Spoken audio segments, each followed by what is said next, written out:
ዳግም ተሳካ? አዎ ሀና፣ ብሩን ያስቀመጡበትን ቦታ ቀይሬዋለሁ።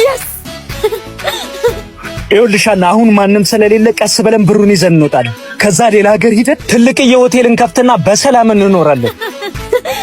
አዎ ትክክል ነህ። እስከ መቼ ሰው ቤት ተቀጣሪ ሆነን እንኖራለን? በቃ ከዚህ በኋላ ሀብታም ሆነን ማለት ነው። በቃ መጣ። ሀና። አቤት። የሆነ ዕቃ ጠፍቶ ነበር። የምታውቂው ነገር አለ? የምን ዕቃ?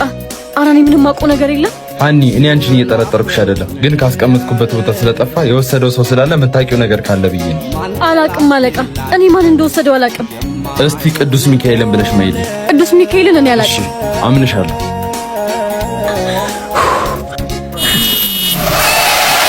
በስመ አብ ወወልድ ወመንፈስ ቅዱስ። በስመ አብ ወወልድ። ምን ሆንሽ? ምን አሰብሽ? አይ እኔ ዳግም ይቅርብኝ። እኔ አልፈልግም። የሰው ብር አጥፊ ነው እንጂ አይጠቅመኝም ዳግም።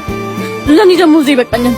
አንቺ አምሻት እንዴ? ዘላለምሽን በ4000 እና በ3000 ደሞዝ ነው መኖር የምፈልጊው? ደግሞ አሁን ቆይ ምን ሐሳብሽን አስቀየረሽ? አንተ ቅርብ ጊዜ ስለገባክ ባለቤቶችን አታውቃቸው። በጣም ጥሩ ሰዎች ናቸው። ሁሌ ለሚዘክሩት ለቅዱስ ሚካኤል አልቅሰው ቢነግሩት የእነሱን በሰላም ያኖር። አይመለከተኝም። አንቺ ፈርተሽ ብታይ እኔ ግን መቼም አልተውም። እሺ ድሀ ሆኜ ከምሞት ሀብታም ሆኜ በእነሱም ባይመጣብኝ ችግር ተቋቁሜ ብኖር ይሻላል። እሺ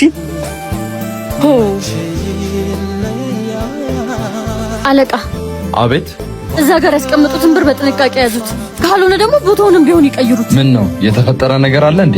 የለም፣ ያው ብር መጥፎ ነው ከሰው ጋር ያጋጫል ብዬ ነው።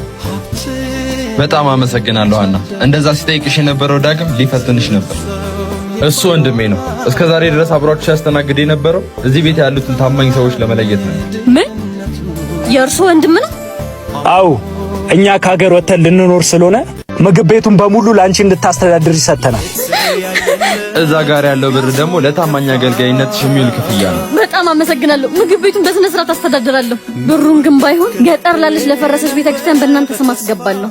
በሰሜን ሸዋ ሀገረ ስብከት ስር ያለው የሙዬ አማንጉል ታጣራ ቅዱስ ሚካኤል ቤተክርስቲያን ለ20 ዓመት በመጋረጃ ውስጥ ተከልሎ በመቃብር ቤት ውስጥ አገልግሎት ሲሰጥ የቆየ ቢሆን በአሁኑ ሰዓት ግን አባቶች በጠና ታመው የድረሱልን ጥሪያቸውን አስተላልፈዋል። የቅዱስ ሚካኤል ወዳጅ የሆናችሁ በሙሉ መጪው ክረምት ስለሆነ የተሰራው ቤተ መቅደስ እንዳይፈርስ ለጣሪያው ማልበሻ እንዲሆን ቆርቆሮን አልብሱልን። የቻላችሁትን በመርዳት የቅዱስ ሚካኤል በረከት ተካፋይ ይሁኑ።